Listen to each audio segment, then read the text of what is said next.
जनाब डॉक्टर जाकिर साहब, मैं इस प्रोग्राम में आने में थोड़ा सा देर हो गई मेरे को, और अगर मैं यहाँ नहीं आ पाता तो शायद अपने आप को ज़िंदगी भर माफ़ नहीं कर पाता। आगरा की सरजमी पर आके आपने ये जो रोशनाई जगाई है, ये वाकई में हम तो उस अल्लाह ताला से दुआ करेंगे। जी हाँ।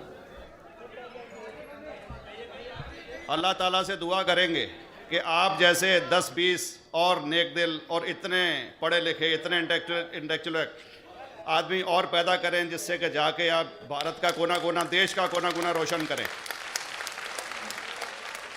तहे दिल से स्वागत आपका। मेरा एक छोटा सा सवाल से पहले थोड़ा सा, एक हमारे भी गुरु ग्रंथ साहब के अंदर गुरु नानक साहब ने पूरी दुनिया का चक्कर लगाया, जिसके अंदर मक्का मदीना भी शामिल है। और जैसा कि एक सवाल इससे पहले हो चुका है कि गैर मुस्लिम जो है मक्का मदीना में अलाउड नहीं, या वहाँ का कैंटोनमेंट जो है अलाउ परमिशन नहीं देता। मगर ये तो तय है, आप मानते हैं, इस्लाम मानता है, हम मानते हैं, हमारे ग्रंथों के अंदर दर्ज है। गुरु नानक साहब के 2 चेले थे, एक बाला और एक मर्दाना, एक हिंदू और एक मुस्लिम। मर्दाना की बहुत ख्वाहिश थी कि मुसलमान जब तक पूरा मुसलमान नहीं कहलाने का हकदार, जब तक कि वो काबा का दर्शन ना कराए, तो गुरु नानक साहब उसको लेके और काबा गए। हमारे ग्रंथ के अंदर जो दर्ज है कि जब वो वहाँ पहुँचे, उन दिनों बहुत लंबा ये किस्सा है, 1 साल लगता था, और वो रूट सारा उसका वर्णन है। और वहाँ जब मक्का, जो मस्जिद के बाहर साथ ही एक दीवार थी, जहाँ पर के भारत के जो मुसलमान दर्शन करने जाते थे काबा के, वो उनको वहाँ ठहराया जाता था। वहाँ की देखभाल जो करता था वो मुल्ला जीवन करता था। जब गुरु नानक साहब अपने चेलों के साथ में वहाँ पर पड़े थे, तो सुबह जब मुल्ला जीवन वहाँ की सफाई करने के लिए आया, तो उसने देखा गुरु नानक साहब के जो पैर थे वो काबा की तरफ थे। वो गुस्से में चिल्लाया कि ये कौन काफिर है जो कि काबा की तरफ पैर करके पड़ा है, और उसने गुस्से के अंदर आके उनके पैरों को झटका दिया, दूसरी तरफ किया।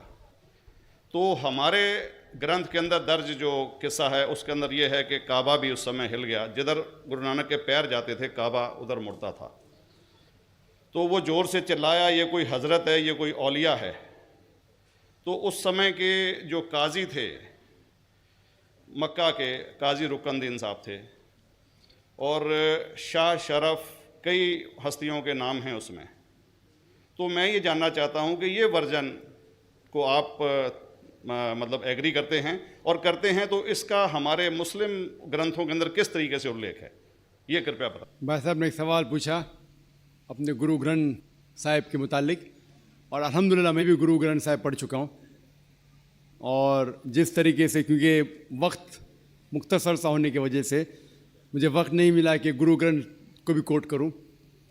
आपका सवाल का जवाब देने के पहले मैं आपसे ज़्यादा चाहूँगा कि इवन गुरु ग्रंथ की किताब पढ़ेंगे आप, ग्रंथ जिसे अधिग्रंथ कहते हैं, और कोई सिख से पूछेंगे कि खुदा का तसव्वुर क्या है, सबसे बेहतरीन जवाब कोई सिख दे सकेगा, वो आपको कोट करेंगे जापू जी, जो गुरु ग्रंथ साहिब अधिग्रंथ के सबसे पहले चैप्टर है, सबसे पहला श्लोक, जिसके कहते हैं जापू जी।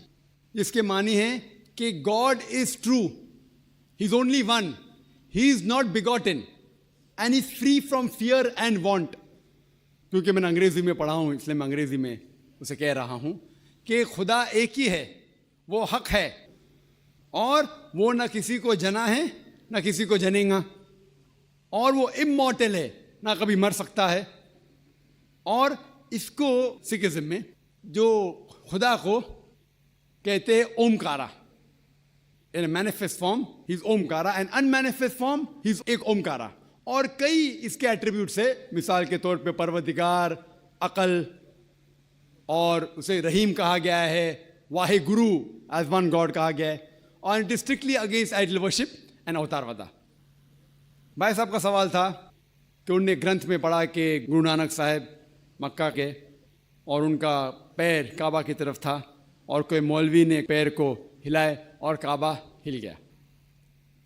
क्योंकि ये age of science and technology है, अगर कोई चीज़ जो किताब हजारों साल पहले लिखी गई है, 10,000 साल या 4,000 साल, तो शायद उसके बारे में हिस्टोरिकल रिकॉर्ड मिलना मुश्किल है। हालांकि इवन जीसस क्राइस्ट के बारे में 2000 साल हिस्टोरिकल रिकॉर्ड है, क्योंकि सिखिज्म जो एकदम नया मज़हब है, जितने मज़ाहिब के मुकाबले हिंदुस्तान में नया है, कुछ सैकड़ों साल पहले 15th सेंचुरी में, towards the end of the 15th century, Guru Nanak साहब जो पंजाब के थे, ये मज़हब तो कायम हुआ हार्डली 400-500 ईयर, 400-500 साल। और अगर ये मान लो, सपोज मिसाल के तौर पे मान लो, मैं क्यों कह रहा हूं कि मैं नहीं चाहता हूं किसी को बुरा लगे, मान लो ये सच है, मान लो अगर 400-500 साल पहले अगर ये होता था कि काबा इधर से उधर हिल जाता था, तो हिस्टोरिकल रिकॉर्ड में बिल्कुल लिखा होता था। और कई हिस्टोरिकल रिकॉर्ड में ये नहीं कि काबा हिला इधर उधर, कई हिस्टोरिकल रिकॉर्ड आप देखेंगे। हिस्ट्री इतनी अल्हम्दुलिल्लाह 800-900 साल पहले, 1000 साल पहले जो मुगल ने किए, बिल्कुल लिखा हुआ हिस्टोरिकल रिकॉर्ड में। तो ये कहना कि गुरु नानक साहब वहाँ गए और काबा हिल गया, ये बिल्कुल साइंस के खिलाफ है, क्योंकि साइंस में कोई भी रिकॉर्ड नहीं है, वहाँ के देश के रिकॉर्ड में कहीं भी नहीं कि काबा हिला। तो इसलिए हम कहते हैं कि हो सकता है ये गलती से किसने लिखा होगा, न कई किस्से कहानी। ये मैं तस्लीम करता हूँ कि गुरु ग्रंथ साहिब में कई चीज़ें सही है, हक की बात है, लेकिन ये तस्लीम करना कि काबा हिल गया, ये बिल्कुल साइंस के भी खिलाफ है, साइंस के खिलाफ है। और इस्लाम में भी ये नहीं है। लेकिन ये कहना कि कोई गैर मुस्लिम जा सकता है, मुमकिन है, चुपके से कोई गया तो हो सकता है, वो भी जवाब।